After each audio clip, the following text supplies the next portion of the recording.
Hi, I'm Alex Howard, and I'm the founder of Conscious Life, and I have great pleasure in welcoming you to this three-part video series exploring trauma and awakening with Dr. Gabor Mate and Hamid Ali, who writes under the pen name of A.H. Almas.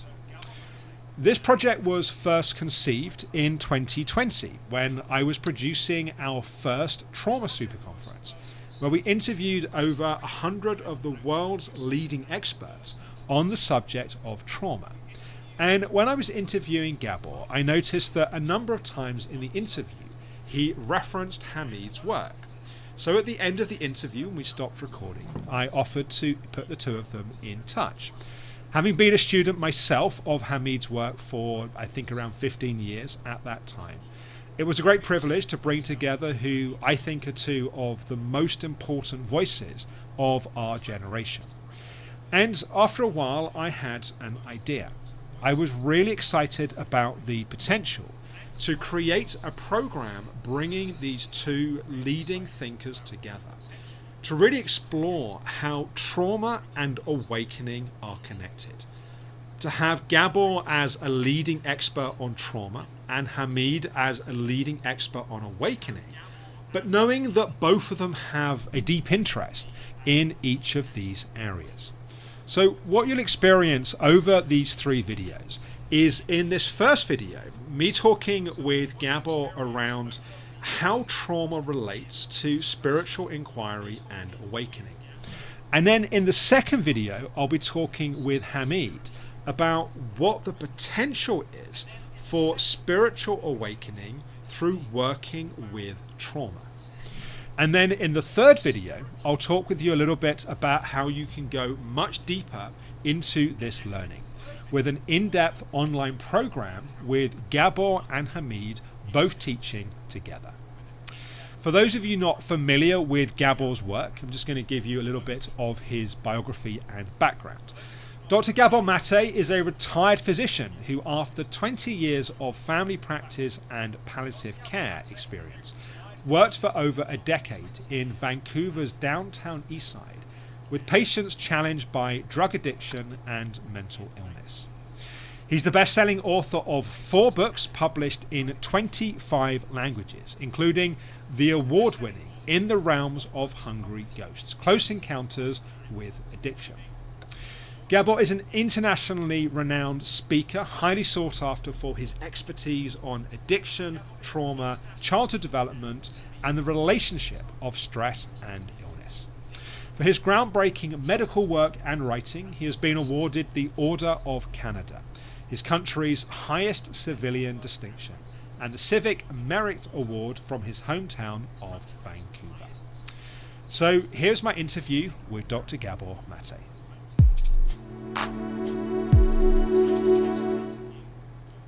So welcome, Gabor. I am super excited to be putting together this series with yourself and Hamid. This is something that for me has been cooking in my mind, let's say, for a long time. So it feels really exciting to be giving people a bit of a taste and a bit of a flavor of what we're going to be covering. Although, as you and I were just talking about, it is going to be emergent in its own way as well. For people who are coming perhaps more from the spiritual awakening side, that will have heard the word trauma in different places and maybe have their own sense, I think just as a helpful frame at the start, when you speak of trauma, what do you actually mean? Well, trauma originates from a Greek word for wound or wounding. So trauma is a wound. And to put it metaphorically, if a wound is raw, it's very sensitive. So a wound is, when you touch it, it really hurts. So trauma induces these pains, these aches, these sensitive spots where they're touched later on in life, and all of a sudden you have this big pain reaction. So that's on the one hand. On the other hand, trauma, if you look at it as the wound, what happens to wounds is they form scar tissue, and scar tissue is thick and hard, and it doesn't have any nerve endings, so you don't feel. And it also, it doesn't, it's not flexible, it's rigid, and it can't grow. So a traumatic insult to you will have the aspects of being very sensitive and painful when it's touched on one hand. On the other hand, you'll develop defenses against it that make you more rigid, less flexible.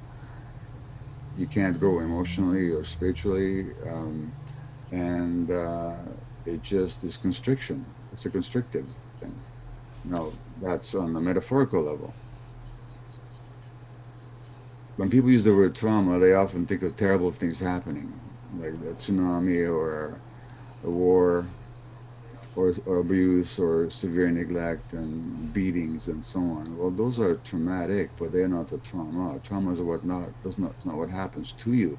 It's what happens inside you as a result of what happens to you. And I this is think where we get and this is where we get closer to Hamid's work because uh, he says somewhere that the biggest calamity is that happened to you is that you lost the connection to yourself. And the essence of trauma is that you lose the connection to yourself. And I think So one of the things that's been interesting in recent years is there's been a growing, in no small part due to the evolution and the popularization of your work, of an understanding of this idea of trauma that a lot of people who have been doing spiritual work or inner work for many years and have hit places they've just not been able to move through, or they've had real suffering come up on that path, have started to be able to put some language to it, to start to actually understand some of what's actually been going on for them. That it's been there, but they've not been able to work with it because they haven't really known what's been there. well, I would have to say, in my observations of the spiritual world, and I'm not either a teacher or practitioner of a diligent practitioner of spiritual pathways, but in my observation, there's been a lot of ignoring of trauma in the spiritual world, and people hope to transcend their traumas, to get past them, to reach states of oneness and what can I say, realization. And they can even do that on the cushion or in the setting of a spiritual event, but it doesn't translate into their lives because the underlying traumas keep pulling them back into reality. So for me, it's absolutely essential that people do the spiritual work, but the trauma work at the same time. One of the ways that people often talk about and think about trauma is it's something which is a wound that needs to be healed, but in a sense then we just get back to an equilibrium. Like there's no gift, there's no benefit. It's almost an inconvenience in our life that we need to deal with to be able to function. And one of the things that I really like about the frame of how we're holding and opening this dialogue with this series is that actually trauma has the potential to be a gateway. And I'd love to hear you talk a bit about how you see that.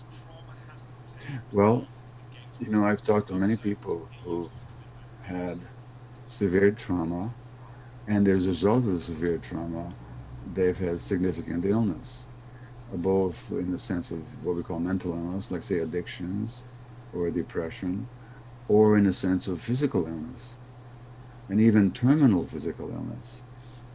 And the surprising thing is that these people have not infrequently told me that the illness is the best thing that ever happened to them because it forced them to reevaluate their lives, their relation to themselves, and it gave them the gift of connecting to themselves. So that now I don't recommend the illness as a way of learning. I think there are easier ways to learn, but all I'm saying is that even in that context of your life being threatened, some people have appreciated the lessons that working through their traumas allowed them to gain, and therefore to reconnect with themselves. And I think what Hamid might say, reconnect with their essential selves. Yes. And I should say that the catalyst for my own journey was having chronic fatigue syndrome as a teenager. That certainly was very much my experience. I think there's also, it's almost there's that macro way that going through a very difficult experience becomes potentially the catalyst for something to open. But also the actual, on a more micro level, actually going into the felt sense of traumas can be its own gateway in a much more experiential way. Be interested to hear your thoughts of that. Well, the felt sense is the key word there, because what happens in traumatic situations is that one way you deal with them, didn't say you, not consciously, not deliberately, but your mind body deals with them, is to disconnect from the feeling, because the feeling is too much to bear. It's unendurable.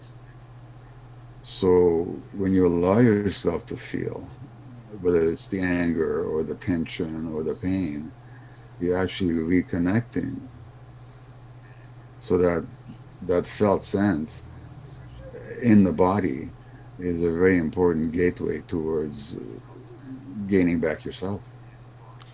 And yet, what can often happen is when people start to get closer to their trauma, the felt sense of their trauma, often what comes up is a lot of fear, sometimes terror, often anxiety comes up.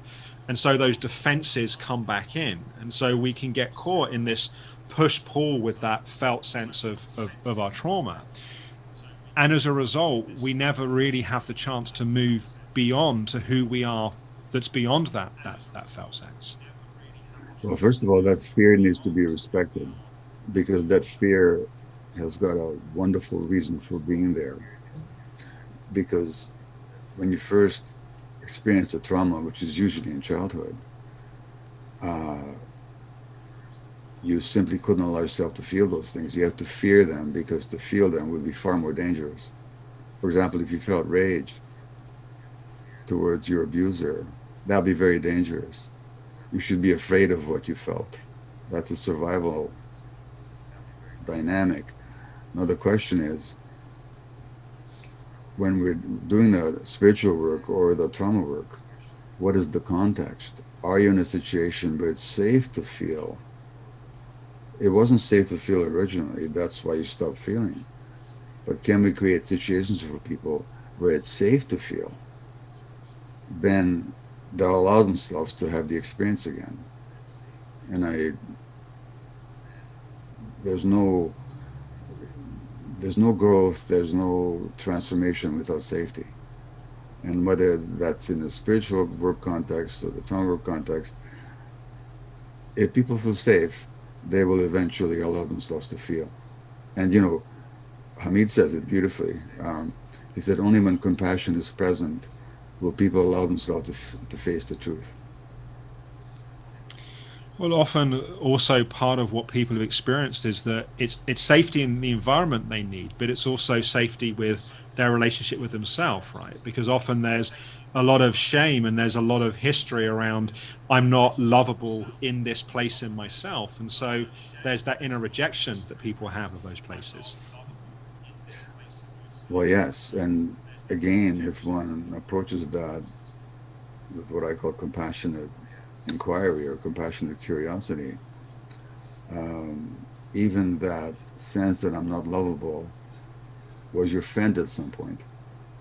In other words, we can approach everything with curiosity, like not even don't even make wrong your belief that you're not lovable, because as a child, when you're being hurt, you could make two assumptions: either my caregivers don't love me, or they hate me, or they're totally unreliable, or this stuff is happening to me because I'm not lovable, and maybe if I can work hard enough, I can be lovable.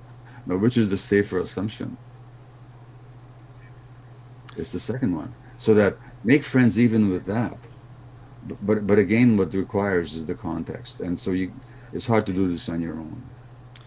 And I think that's where one of the reasons why often in spiritual schools and spiritual communities over the years, people's trauma has started to come up for them, because not all of these schools environments necessarily have been healthy, and there's obviously Yeah. been many examples of people actually being traumatized by spiritual schools that they've been part of. But when people do feel that sense of support, it almost becomes the invitation for those traumas to come up. And when that environment or that context is not well trauma informed, the trauma comes up and people can feel more traumatized in that experience.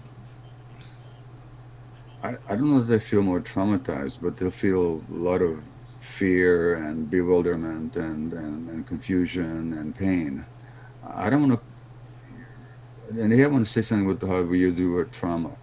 Like people often talk about trauma rather loosely. Like on the one hand, we're not enough trauma informed, far from it. But on the other hand, we use the word rather cavalierly. So people say, I went to a movie last night and it was so traumatic. No, it wasn't. You just felt upset, you know? Or I had a lot of fear. It was so traumatizing. No, it wasn't. You just had a lot of fear. Trauma, again, is when you're wounded and you're more restricted. So you can have all these experiences of fear, confusion, and bewilderment without being traumatized. What is happening actually is not that you're being re-traumatized, is that your original trauma is being brought to the surface. Something that I'd love to hear your reflections on is one of my first experiences really opening in a safe way to my emotions was actually on a retreat as part of the Diamond Approach, which is the school Yeah. which Hamid runs. And I was dealing with the trauma of my father leaving soon after I was born and the abandonment and the intense pain with that. But in going into that very, very painful place, there wasn't just a sense of some resolution around that. There was also a very powerful sense of temporary disappearance of ego, a sense of oneness, a sense of connection to everything, and those sort of spiritual experiences that are quite hard to describe with words because they're very much beyond words. And I think, and I know a lot of people have had experiences like that, whether that's been in a structured environment in a spiritual school, or it's just been that they've been able to move through in that way. And I'd love to hear you speak a bit about those states of dissolution of ego, even when it may be temporary, and how trauma can be the gateway to that. Well, I've not had those experiences myself. I've talked to plenty of people who have, including I'm married to one. And my wife had one of those experiences when there was a very painful passage in our marriage. And how I was showing up was really hurtful to her. And she totally surrendered to the pain. And all of a sudden, the world becomes one, the ego disappears, and it's all pure energy. So, and you can read about this in the mystic poets of any denomination. People will also tell this. I talked to a very famous actress who said that in a moment of pain like that, she surrendered to a God she didn't even believe in. So it's that giving up. There's nothing I can do, and here's reality. I'm just going to accept it. And that can give rise to those transcendent experiences, such as it seems you've had the grace to, or you've been bestowed with, the grace that you've been bestowed with. So, in that sense, again, the pain of trauma, when we can surrender to it, I know can lead to those experiences. My problem is I don't do surrender. I don't even, I haven't got a clue how to surrender to anything. So I can read about it, I can talk about it, and I can even guide people to it. But I've not, except in certain psychedelic settings. Hmm. Yeah, I have not surrendered. You know, so, and I don't know if it'd be interesting what Hamid has to say about it, because I don't think even he would say that anybody can do surrender. It's like an oxymoron, isn't it? I mean, that's Yeah, just yeah, yeah, when people have. I perhaps I'm going to ask the question slightly differently. That I think sometimes what people have is experiences of awakening or expansion or opening can yeah. be very close to experiences of psychosis or experiences of losing one's feet in reality, in a sense. And I think sometimes people can feel that they're having some of these experiences and therefore there's something broken or something wrong in them, when actually it may be the opposite. And that can be hard to make sense of sometimes. Yes, and this is where what we're dealing with here is the modern world, because in traditional cultures, those experiences will be recognized and honored for what they are. And there'd be elders and shamans who would help you hold those experiences and to interpret them and to reintegrate into life. In our society, that doesn't happen. And so when people have those experiences, they're in great danger of being thought crazy. And there's no guidance, there's no context, uh, there's no sense of the sacred. And because both psychosis involve and those experiences involve a loosening of ego boundaries and ego strictures, we can mistake the one for the other. Um, and so a lot of the great saints and mystics of medieval times today would be probably in psychiatric hospitals. The many people that are watching this will have seen the documentary film that some very good mutual friends of ours, Maurizio and Zaya, produced, "The Wisdom of Trauma." I love that title because I think, again, it brings an important aspect to this dialogue around trauma has wisdom, and that we can open to that and use it as its own guide. Say a bit more about how that wisdom can hold and support people on their journey. Yes, well, trauma has wisdom in two significant ways. One is the one we've already talked about, is that in exploring trauma and learning from it, and it can be a point, it can be a growth edge. You can grow from it. I'm very fond of quoting Aeschylus, the Greek playwright, who in his play The Agamemnon has the chorus declare that the way that God's made us, human beings, we have to suffer into truth. And so trauma, of course, is a way of suffering into truth with the right guidance. Trauma can also completely shut us off away from truth. And some people, that's the effect. And then they go into politics. But that's a whole but that's a whole other story. The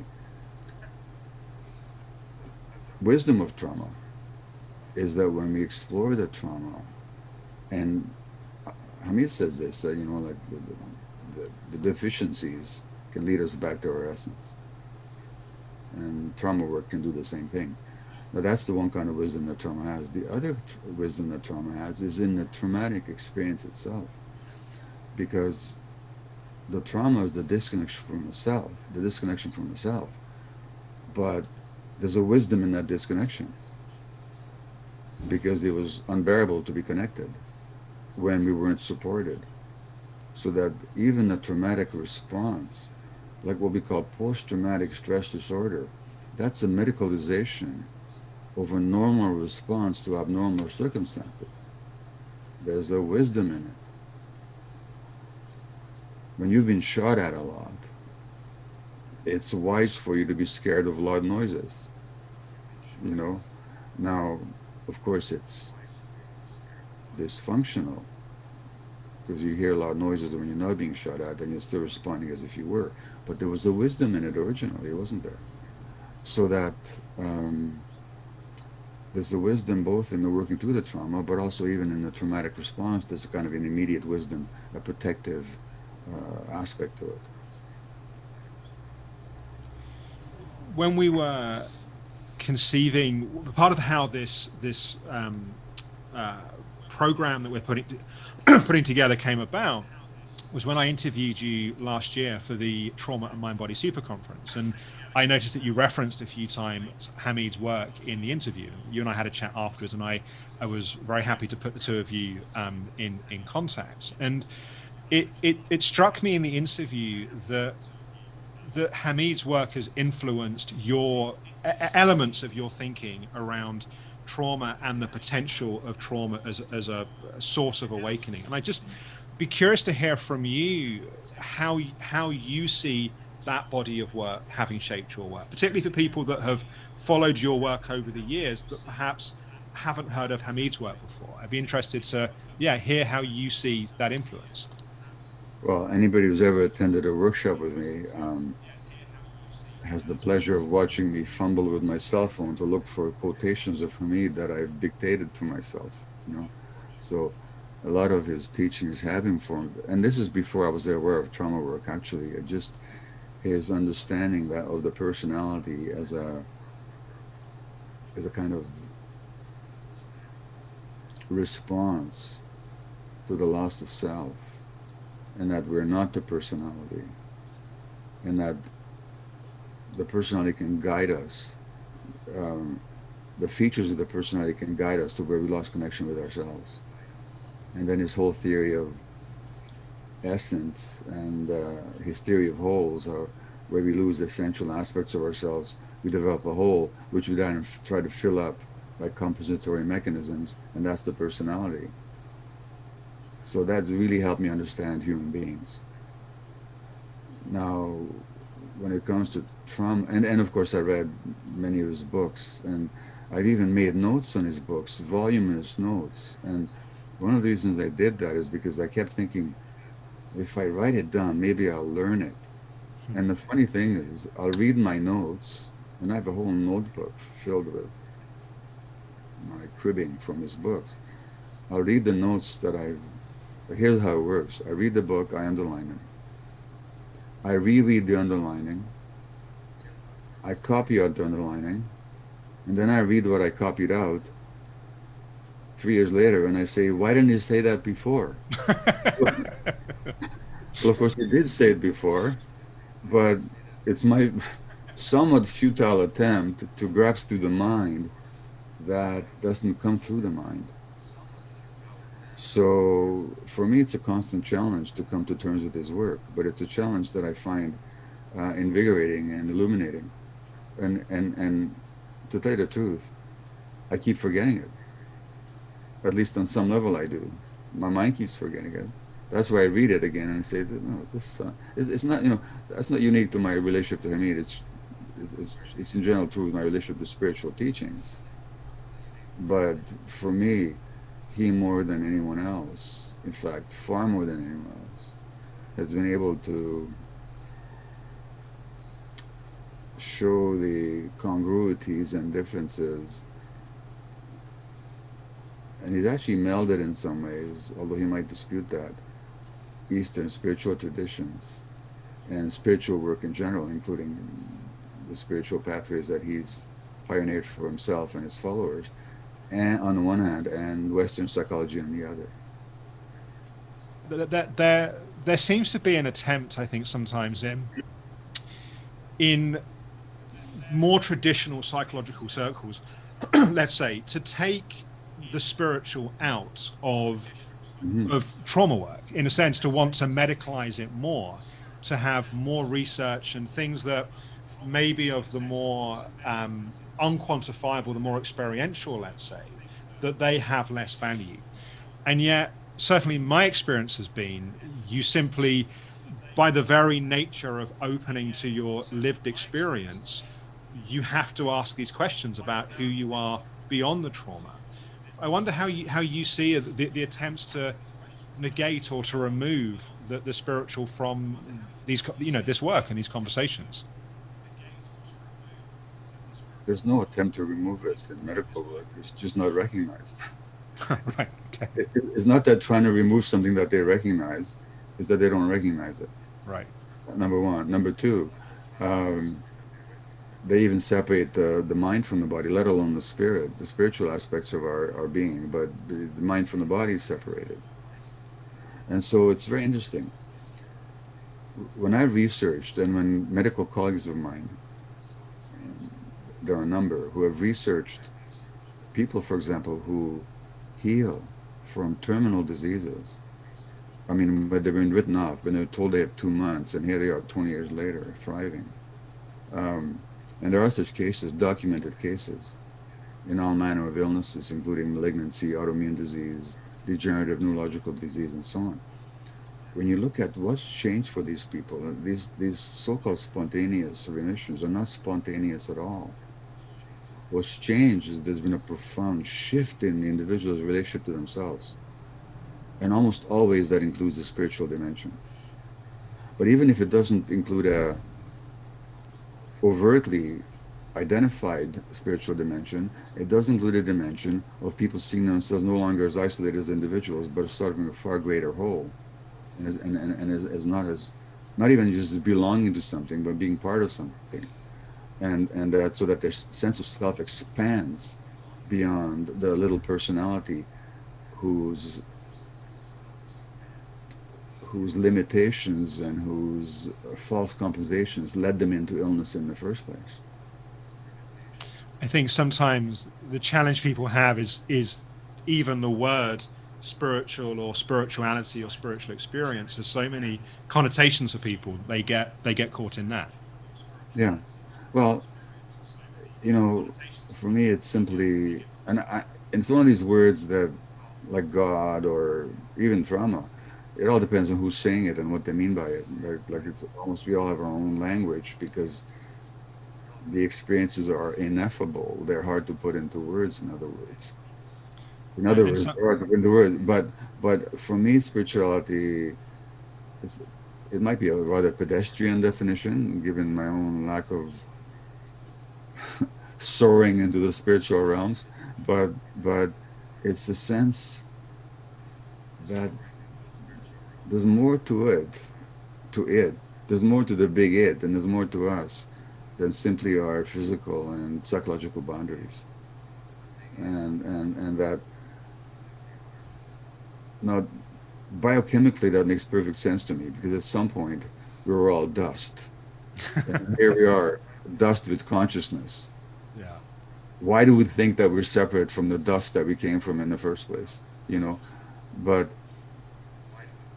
and it's just this awareness of something greater and the seeking to experience that that greater it. Now that's my very simple definition of spirituality.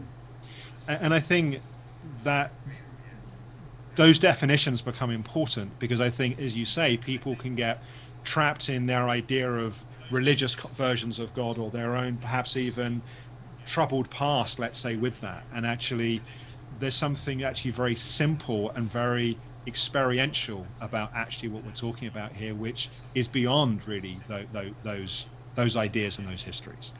Absolutely. And actually, when people say to me, talking about themselves, and people call themselves, I'm a very spiritual person. I think, no, you're not. If you were, you wouldn't be talking about yourself as spiritual. It's like people say, I'm not lying. You think, well, the fact that you No. started the conversation with that suggests that there's some Oh, sort of defense, right? well, as a matter Um, of fact, in psychotherapy, I have this rule. Whenever somebody denies something that they weren't asked about, it means that the truth is the opposite of what they think or what they say. Gabor, I'm mindful of time, but as a kind of closing question or exploration, I'd love to hear a bit about why you chose to collaborate with Hamid and do this project. What's exciting to you about it? Of course, Well, that it is look, unfolding right in front of you. look, I've been following his work for probably 20, 30 years now. I'd say 20, no, 30 years now, I would say. Reading his books seriously and taking his teachings very seriously to the extent that I understand them, which often I don't. But I always think there's something there that's worth understanding. And to me, he's not as spectacular or as charismatic as some others out there who are considered spiritual teachers, and maybe not as accessible. But to me, he's deeper than anyone else I can think of in the spiritual world these days. And so for me, it's just an opportunity to engage with somebody who I deeply respect, from whom I've learned a lot, and with whom I hope and I trust that the intercourse will yield some more learnings for me and for the audience. Wonderful. Gabor, thank you so much. I am super excited to get into this series in the autumn. Thank you for your time, and yeah, we'll see how this unfolds. And we obviously have some structure and syllabus, but it will be its own unfolding thing, which is, I think, for all of us, what is exciting. Well, I can't thank you enough for facilitating it. I do have there's some anxiety in me going into it, but just what will I be able to contribute to this process? That's just a little voice in me, but I can get beyond that, and so I can really, really thank you for giving me the opportunity. Because even if I have that anxiety, it's an opportunity for me to grow, isn't it? Yes, and I know there are many people that are hearing you say that and appreciating the humility, but also knowing how much you have to offer and bring as well. Because, as particularly I'll talk about in the interview with Hamid, the lack of understanding of trauma in much of the spiritual world is such an issue as well. So that's, for me, part of what's so exciting is bringing together two areas that have so much to offer each other, with who I consider to be the two most developed and deep voices, in a sense, in those areas. So I think it's something very special, and I certainly feel very blessed to have the opportunity to help facilitate it. Thanks a lot. It's something I'm really looking forward to. Brilliant. Thank you, Gabor.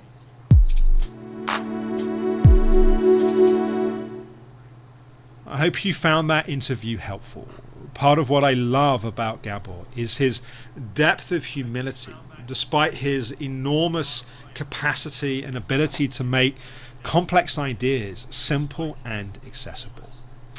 It's also one of the things that I deeply appreciate and love about Hamid and his work. And I'm super excited in video 2 to bring you a dialogue with Hamid, exploring really what's the potential for spiritual awakening when we're working with and healing our trauma. Most people are not awake. There are only few awake people in the world. So awakening is a rare thing that happens to people, but it is possible. It is potential for all human beings. Because we have spirit or spiritual nature, what I call true nature to our being, true nature to our existence. Most suffering that is in the world is because human people are not awakened. They're not connected with this truth. Because if somebody is really connected with their true nature, which is the source of compassion and love, they can't be selfish. They have to care for people. Any experience you have in the moment can be a portal. And suffering is usually a specific portal because that's people are focused on it. That's what they're experiencing. That's what they're presenting. So you work with that as you understand it, and as it opens up, you realize that suffering and conditioning or history behind it that have created mental construct in the mind begin to dissolve. And as they dissolve, they reveal our true nature, spiritual nature in one form or another.